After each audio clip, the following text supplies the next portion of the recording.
पियले ना हो लेकिन बढ़िया डांस कर पाओ। शर्म आएगी कहीं कि पियले बा अच्छा डांस ना करे तो ठीक है। और अपने ही जगह पे खड़े होकर अच्छा फ्लाइंग किस तरह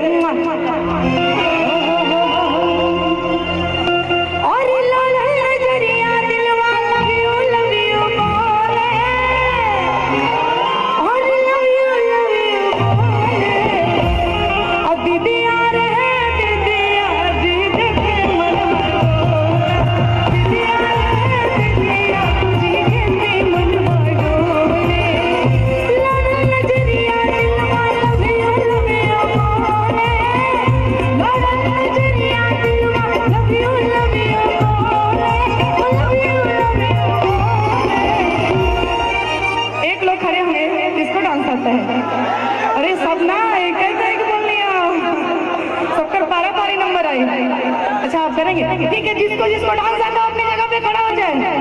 आज की शाम आप सभी के नाम और सभी लोग इधर उधर जो मेरी आवाज सुन रहा है आगे पीछे अगल बगल ऊपर नीचे जे बैठा ला एकदम अपने जगह पे मस्त रहा लो ठीक है। आज दोनों के भोजपुरी के धमाल लगा देंगे हमके।